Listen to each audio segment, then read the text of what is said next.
Universe நேயர்களுக்கு எனது அன்பான வணக்கத்தை தெரிவித்துக் கொள்கிறேன் தோழர்களே. இன்று மீண்டும் அரசியலில் ஒரு புதிய கட்சி ஒன்று உருவாகியிருக்கிறது.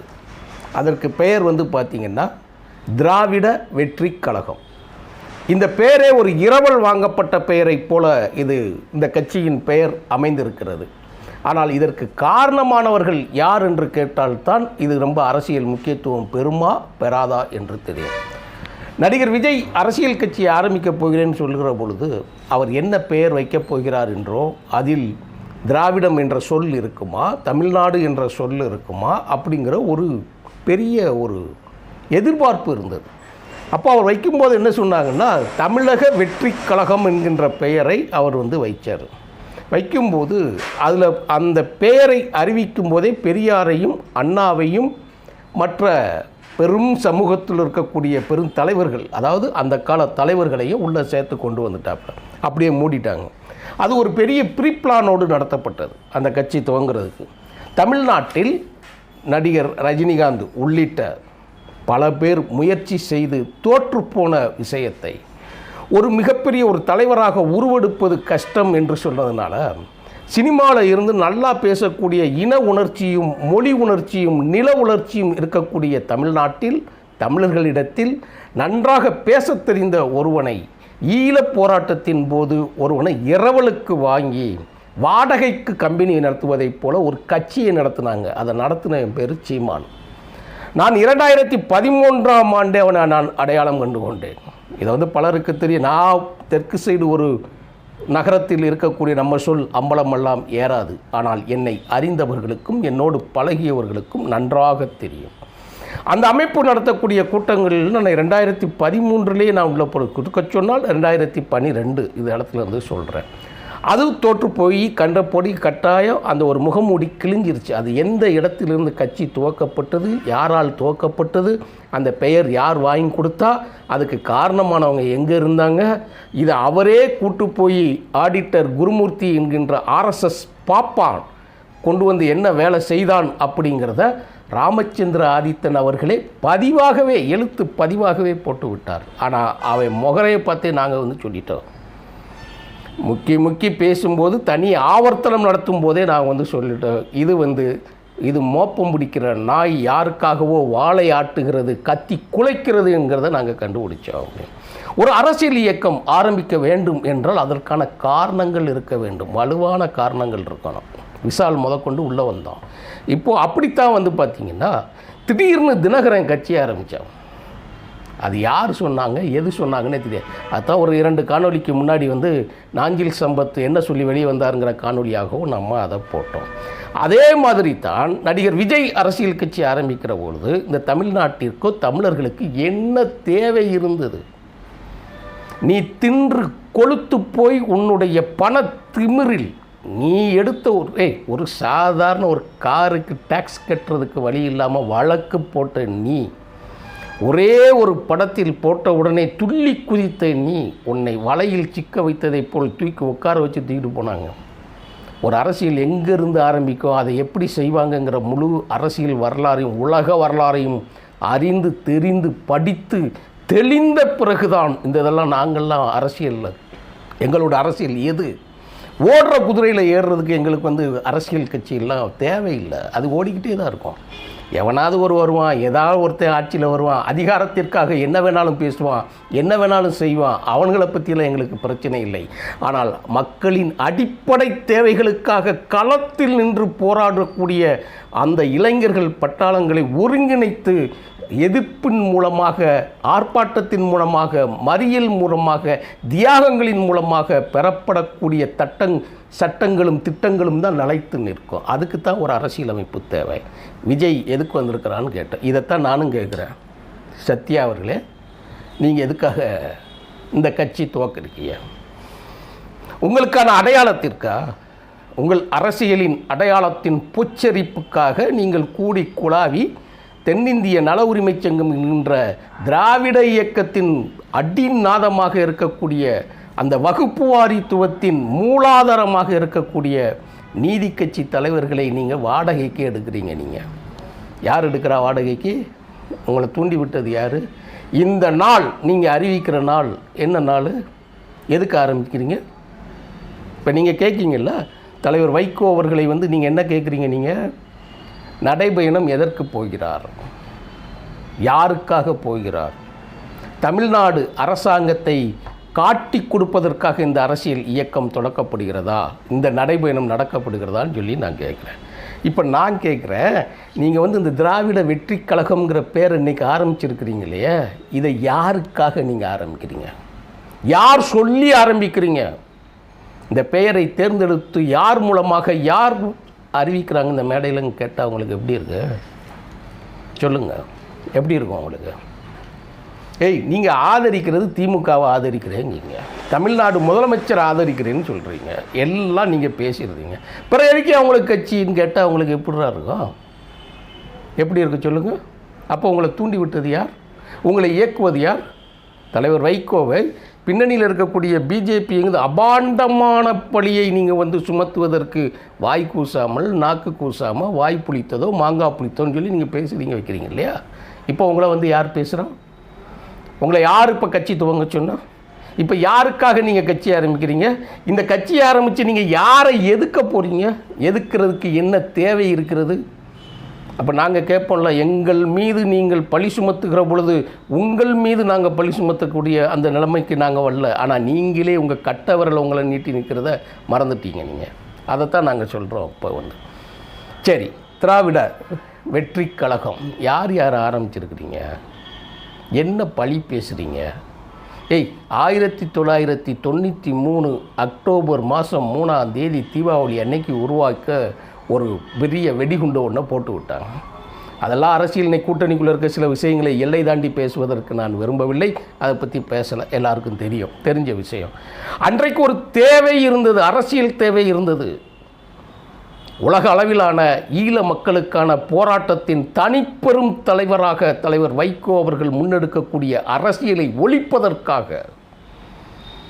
தலைவர் வைகோவின் அரசியலை ஒழித்து கட்டி அவரை அரசியலிருந்து அப்புறப்படுத்துவதற்காக டெல்லி பாராளுமன்றத்தில் கேட்கப்படும் கேள்விகளுக்கு பதிலளிக்க வக்கில்லாமல் உளவுத்துறையின் மூலமாக கொடுக்கப்பட்ட ஒரு அறிக்கைக்கு துணை போய் நீங்கள் வந்து வெளியேற்றி விட்டீங்க. தேவை இருந்தது. லட்சோப லட்சம் மக்கள், நான் உள்ளிட்ட லட்சோப லட்சம் மக்கள் ஒரு இனத் தேவைக்காக, மொழி தேவைக்காக, ஒரு நாடு, ஈழம் என்கின்ற வார்த்தை அத்தனை பேரையும் ஒன்று சேர்ந்து வைகோ அவர்கள் பின்னாடி போகக்கூடிய ஒரு சூழல் இருந்தது. ஆனால் அந்த ஒரு சூழலை அதுக்கு பிறகு இன எழுச்சியை பார்த்து ஒன்றும் செய்ய முடியாமல் அதிலிருந்து அப்புறப்படுத்துவதற்கு நீங்கள் என்னென்னலாம் செஞ்சீங்க, என்னென்னலாம் பார்த்தீங்க அப்படின்னு. ஆனால் இந்த அரசியல் களத்தில் இருந்து தன்னை ஒழித்து கட்டுவதற்கு அத்தனை பேரும் சேர்ந்து நீங்கள் ஆயுதங்களை எடுத்து படைக்கும். எங்கள் ஒன்றியங்கள்லேருந்து பெரு நிறுவனங்களில் இருந்து தமிழ்நாட்டில் இருக்கக்கூடிய அரசியல் கட்சி, ஆண்ட கட்சிகள் வரைக்கும் அந்த எழுச்சியை பொறுக்க முடியாமல் நீங்கள் அதை தடுப்பதற்கு எத்தனை வேலையெல்லாம் செஞ்சோம். 33 ஆண்டுகள் துவங்க போது ஒரு கட்சியை துவங்கியதுகள்லாம் இப்படி ஒரு வரலாறு இந்த நூற்றாண்டில் நீங்கள் பார்த்துருக்கவே முடியாது. அரசியல் நேரடி எதிரிகளை தவிர நேரடி துரோகிகளை வந்து எதிர்கொண்ட கட்சி இப்போ வரைக்கும் நிற்கக்கூடிய ஒரு கட்சியை நீங்கள் பார்க்க முடியாது. ஆனால் இது எல்லாம் ஒரே ஒரு அரசியல் கட்சி ஆளுங்கட்சியாக இருக்கிற போது தான் மறுமலர்ச்சி திமுக சிதைக்கப்படுகின்ற வேலை நடந்து கொண்டே இருக்கிறது. வரலாறு பதிவு செய்ததில் ஒன்றும் தப்பே கிடையாது. 93, 94 அரசியல் கட்சி துவங்கப்பட்டது. 96, 7 ஒரு கூட்டணி அமைந்தது. ஏடிஎம்கே கூட கூட்டணி அமைந்தது. அதை காரணம் சொல்லி எத்தனை பேர் வெளியிருந்தாங்க. மதுரையில் பொன்முத்துராமலிங்கம் அவர்கள் தலைமையில் இருந்து அத்தனை பேரும் சேர்ந்து என்ன நடந்தது? ஒரு சகாப்தம் ஒன்றுமே செய்ய முடியலை, அசைக்க முடியலை. ஆனாலும் இளைஞர்கள் கூட்டம் வந்தது. 98 மீண்டும் பாராளுமன்றத்தை நோக்கி போனது. இன உரிமை, மான உரிமை போர் நடந்தது. உலக அளவில் ஐநா மன்ற முறைக்கு சம்பந்தப்பட்ட இயக்கமே, தமிழர்களின் விடுதலைப்படை இயக்கமே தலைவர் வைகோ அவர்களை களத்திற்கு அனுப்பினது. நார்வே உள்ளிட்ட ஐநா சபை உள்ளிட்ட இடங்களுக்கு ஒட்டுமொத்த பிரதிநிதியாக அனுப்பினது. அதுக்கப்புறம் எத்தனையோ சில செய்திகள் இந்த காணொளியின் மூலமாக பேசின அது தடை செய்யப்படும் என்பதற்காக தோழர்களுக்கு சொல்லுகிறேன். எத்தனையோ ஆயுதங்கள், படைக்கான ஆயுதங்களை கொண்டு போவதற்காக தமிழ்நாட்டில் இருந்து ஒரு ஆயுதம், ஒரு வல்லாயுதம் செயல்பட்டு, ஒரு மனித ஆயுதம் செய்யப்பட்டது, ஒரு உயிர் ஆயுதம் ஒன்று நடமாடிக்கொண்டிருந்து சொன்னால் வைகோவிற்கு இணையா உலகத்திலே எவனும் கிடையாதுன்னு சொல்ல முடியும். இந்திய பெருநிலத்தில், இந்திய பெருங்கடல் பரப்பில் ஒரு சின்ன மாங்காய் துண்டு போல் மிதப்பதை போல் இருக்கக்கூடிய இடத்திற்கு ஒரு ஆயுதங்களை கொண்டு போகிறதுங்கிறது எவ்வளோ பெரிய விஷயங்கிறது. அப்போ அரசியலிருந்து அப்புறப்படுத்தணும். என்ன செய்யணும்? அடுத்த கட்டமாக ஆள் எடுத்துனாங்க. யார்? அந்நியாரம் போல் யார் அரசியலில் இருந்தால் அந்நியாரம் ஆண்ட கட்சி எது? பொன்முத்துராமலிங்கம் தலைமையில் வெளியே போகும்போது ஆண்ட கட்சி எதுவாக இருந்தது என்று நீங்கள் தெரிந்து கொள்ள வேண்டும். இரண்டாவது ஒரு பெரும் பிளவாக அவர்கள் பிளக்கப்பட்ட பொழுது எல் கணேசன், செஞ்சீவ் ராமச்சந்திரன் உள்ளிட்ட அவர்கள்லாம் போகும்போது அந்நியாரம் ஆளுங்கட்சியாக யார் இருந்தார்கள் தெரிஞ்சுக்கோங்க. ஒன்றும் செய்ய முடியல. பொதுக்குழு முதற்கொண்டு எல்லாம் கூட்டி பார்த்து கட்சியை உடைச்சி முதற்கொண்டு பல கோடிகள் செலவழித்து விலை கொடுத்துப்பட்டு வாங்கினாலும் ஒன்றும் பண்ண முடியலை. வேண்டாம். இப்போது அடுத்து பெரும் தாக்கத்திற்கு உண்டான ஒரு பெரும் போர் அது நடக்கக்கூடிய சூழல் உருவானது மாதிரி ஒரு சூழல் வந்தது. அப்போ நீங்கள் என்ன செய்யணும்னா மொத்தமாக நீங்கள் விலைக்கு வாங்குறதுக்கு எல்லா வேலையும் எல்லா காரணங்களையும் சொல்லி சொன்னீங்க. ஆனால் தேமுதிகவுக்கு நீங்கள் பேரம் பேசியதையும் தேமுதிக பழம் நழுவி பாலில் விழுகிறது என்று சொல்லக்கூடிய வார்த்தைகளுக்கு பின்னாடி என்ன இருக்குது? அப்போ உங்களுக்கு வந்தால் தக்காளி, எங்களுக்கு வந்தால் ரத்தம்ங்கிற கதை மாதிரி ஆயிடுது இல்லையா? அதையும் தாண்டி இருக்கும்போது இந்த மாதிரி புல்லுருவிகள் இருக்காங்க இல்லையா? சத்யாக்களை போல ஆட்காட்டிகளும் புல்லுருவிகளும் இருக்காங்கல்ல, அதைத்தையும் இந்த ஜெனரேஷன்லேயும் தாண்ட வேண்டியிருக்கு. இணையவெளி வந்த பிறகு, இணைய பாய்ச்சல் வந்த பிறகு, ஒவ்வொரு கைகளிலும் பத்திரிகை இருக்கிற பொழுது, தமிழ்நாட்டில் ஒவ்வொரு மனிதனும் எழுத்தாளனாகவும் பத்திரிகையாளனாகவும் மாறிய பிறகு அரசியல் கட்சிகளுக்கெல்லாம் ஒரு மிகப்பெரிய திணறல் ஏற்பட்டு விட்டது. அடித்து குவித்து வைத்திருக்கக்கூடிய கோடிக்கணக்கான வரவு செலவு கணக்கு காட்டவே முடியாத அவர்கள் எல்லாம் ஒன்றிய அரசாங்கங்களிலும் அதிகார வர்க்கங்களிலும் அடிபோன பிறகு எதிர்த்து கேள்வி கேட்டவனை எல்லாம் இணையவெளியில் கேலி பேசக்கூடிய இருக்கக்கூடிய இந்த கேவலமான அரசியல் சூழலில் நீங்கள் யாரை காப்பாற்ற இந்த அரசியல் கட்சியை ஆரம்பித்திருக்கிறீர்கள் என்று சொன்னால் எங்களுக்கு நன்றாக தெரியும். நீங்கள் யார் மேலே, ஒரு யானை மேலே, பட்டத்து யானை நடந்து போகிறது மேலே நீங்கள் தூசுகள் மாதிரி விழுந்து போகிறதெல்லாம் கிடையாது. அது தும்பிக்கிட்ட ஒரு உதறுனா அது வாட்டிக்கு போயிடும், வச்சிடும். எல்லாம் தெரிந்தவர்கள், எல்லாம் முகம் அறிந்தவர்கள், யாரும் நீங்கள் இங்கே தாழ்த்தி விட முடியாது. நீங்கள் ஒரு பெரும் அரசியலுக்கு, ஒரு பெரும் அரசியல் துடைப்பத்திற்கு, ஒரு அரசியல் ஒழிப்புக்கு இப்போ வேலை நடந்துக்கிட்டு இருக்கு. அதோட விளைவு தான் தென்னிந்திய நல உரிமை சங்கம் துவங்கிய நாளில் இந்த காணொலியை பேசிக்கொண்டு இருக்கிறேனே. இந்த காணொலிக்கு முன்னால் என் படத்துக்கு பின்னால் இருக்கிறது தியாகராயர், நடேசனார், மாதவன் நாயர், தந்தை பெரியார், பேரறிஞர் அண்ணா தலைவர், தேசிய தலைவர் திருவள்ளுவர் கீழே உட்கார்ந்து தான் நான் பேசிக்கிட்டு இருக்கிறேன். நான் இந்த காணொலியை ஒரு அரசியல் இயக்கம் நடைபெறுவதற்கு, ஒரு அரசியல் இயக்கம் நகர்வதற்கு, ஒரு அரசியல் இயக்கம் செயல்படுவதற்கு எதுக்கு எப்போ உயிரோட்டம் இருக்குது தெரியுமா?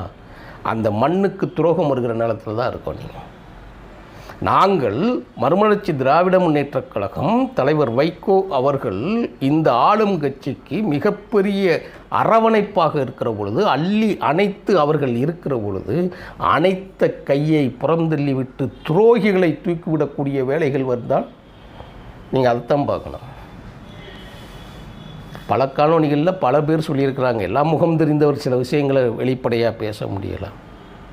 நீதி கட்சி துவங்கப்பட்டது எதுக்காக? நீதி கட்சி துவங்கப்பட்ட வரலாறு எதுக்காக?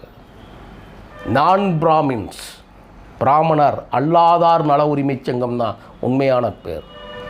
இடஒதுக்கீடு, வகுப்பு வாரித்துவத்திற்கு அண்டி பிழைத்த ஆரிய கூட்டம் இருக்கிறவர்களை இருந்து தின்று கொண்டு இருக்கக்கூடிய அந்த இழிநிலையை போக்குவதற்காக துவங்கப்பட்ட தென்னிந்திய நல உரிமை சங்கமும், தின்று கொழுத்து போய் அடுத்தவனுக்கு ஆட்காட்டி வேலை செய்யக்கூடிய நீங்கள் ஆரம்பிக்கிற கட்சியும் ஒன்றா?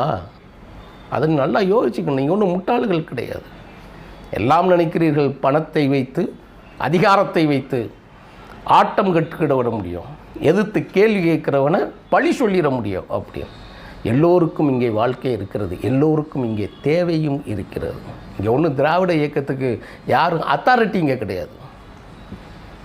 நேற்று வரை திமுகவை பேசி கொண்டிருந்த நாஞ்சில் சம்பத் அவர்கள் இன்று தூக்கி எறியப்பட்டிருக்கிறார். நான் காலில் போட்டிருக்கிறேன். அதே மாதிரி தான் சத்யாவுக்கு ஏற்படும். கவனம். ஆட்காட்டிகளுக்கு என்னைக்கும் மரியாதை இருக்காது. தனித்துவமாக செயல்படுறவங்களுக்கு தான் மரியாதை இருக்கும். என்ன காரணம்? திமுகவிலிருந்து தூக்கி வீசப்பட்ட நாஞ்சில் சம்பத்தை வச்சு நீங்கள் ஒரு கட்சி பேரை துவங்கி வைக்கிறீங்க. அதுக்கு முதல் நாள் செஞ்சி ராமச்சந்திரனை கொண்டு போய் அதிமுகவில் அனாதையைப் போல் திரிந்து கொண்டு இருக்கிறவரை கூட்டு வந்து நீங்கள் அவர்கிட்ட ஆதரவு கேட்டு போய் நடு ரோட்டில் நிற்கிறீங்க. அப்படின்னா உங்கள் நோக்கம் என்ன? தமிழ்நாட்டு மக்களை காப்பாற்றவா? தமிழ்நாட்டை காப்பாற்றவா? அரசியல் கட்சி நீங்கள் ஆரம்பிச்சிருக்கிறீங்க. இதை நாங்கள் நம்பணுமா? புறக்கணிக்கப்பட்டவர்கள், பதவிகளுக்கு வர முடியாதவர்கள், அவர்களை எல்லாம் போய் தேடி தேடி தேடி இணைத்து ஒருங்கிணைப்பவர்களுக்கு நான் ஒரே ஒரு செய்தியை மட்டும் சொல்கிறேன். மதிப்புமிக்க தோழர்கள் அங்கே நிறைய பேர் இருக்கிறாங்க. நிறைய பேர்னால் என்ன, தலைவர்கள் இருக்காங்க, மதிப்புமிக்கவர்கள், எல்லாம் பழகுனவங்க, எல்லாருமே நல்லா இருந்தவங்க, அவங்கெல்லாம் இருக்கிறாங்க.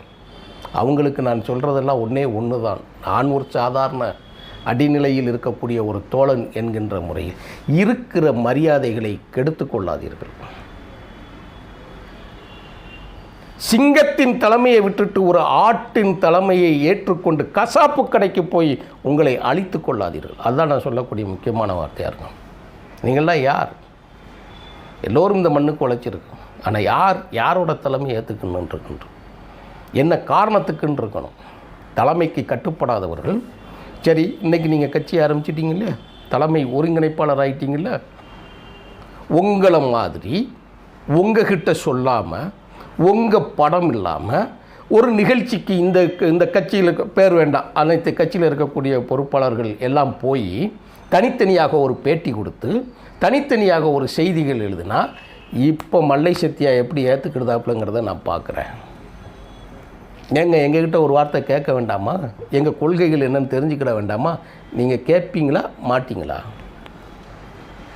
ஆளுங்கட்சிக்கு பேசிக்கிட்டு இருக்கும்போது என்கிட்ட ஒரு வார்த்தை கொடுக்க சொல்லாமல் நீங்கள் எப்படி அறிக்கை கொடுத்தீங்க? கேட்பீங்களா மாட்டிங்களா?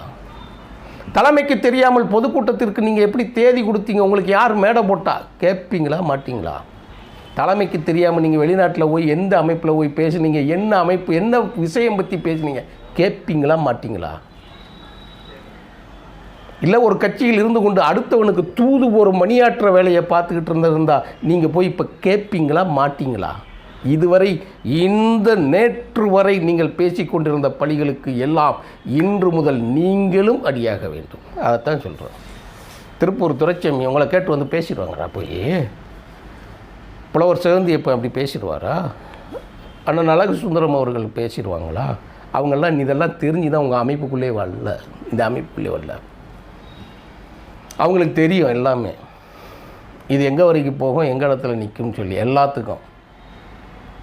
இந்த மக்களுக்காக போராடி கொண்டு இருக்கக்கூடிய தன் வாழ்க்கையை மெழுகுவர்த்தியைப் போல் அழித்து ஒளி வீசி கொண்டு இருக்கக்கூடிய தலைவர் வைகோ அவர்கள் அரசியலில் நிலைபெறுவதற்கே இவ்வளவு பாடுபட வேண்டியிருக்கு, இவ்வளவு கஷ்டப்பட வேண்டியிருக்குன்னு தெரிஞ்சால் சகோதரர்களே, நீங்கள்லாம் 300 பேரை தேர்ந்தெடுத்து கொண்டு இருக்கிறார். அந்த 300ங்கிற அடையாளம் என்ன தெரியுமா? லியோனிடாஸ் எல்லாரும் சொல்கிறது தான். தெர்மாப்ளே போர்க்களம் தான். பெர்சிய இராணுவத்தை எதிர்த்தது தான். காட்டி கொடுத்தான் பார்த்தீங்களா? கூன் வலிந்து வளைந்து நெளிந்து நானும் படை வீரர் தான் என்று நம்பத்தகுந்த மாதிரி தோழர் ஜீவன் அவர்கள் நிர்வாகக்குழு கூட்டத்தில் உங்களை பற்றி ஒரு செய்தி சொன்னார் தெரியுமா? திருப்பதியில் பூட்டப்பட்ட அறையில் இருந்து வெளியில் பூட்டப்பட்டிருக்கக்கூடிய அறைக்குள் இருப்பவர்களை காட்டி கொடுத்தது யார் என்று உங்களை வச்சுக்கிட்டு அந்த மேடையிலே பேசினாப்புல தெரியுமா? அதுக்கு நீங்கள் பதில் சொல்லலாம். நகண்டு போய்விட்டார். தோழர் சத்யா அவர்களே, தன்னெஞ்செறிவது பொய்யற்க என்று நகண்டு போய்விட்டார். வச்சு அதையே இந்த இடத்தில் சொல்லி முடிக்கிறேன் தோழர்களே. தன்னெஞ்சறிவது பொய்யற்க. கண்ணீர் எல்லாத்தையும் கண்ணு சொல்லிடுவாங்க. சகுனியின் கண்ணீரும் கூனியின் கண்ணீரும். காட்டி கொடுப்பவன் அதைவிட வளைந்து நெளிந்து கண்ணீர் சிந்துவான். அவரிடமிருந்து தப்பித்துக் கொள்ளுங்கள் தோழர்களே. நன்றி, வணக்கம்.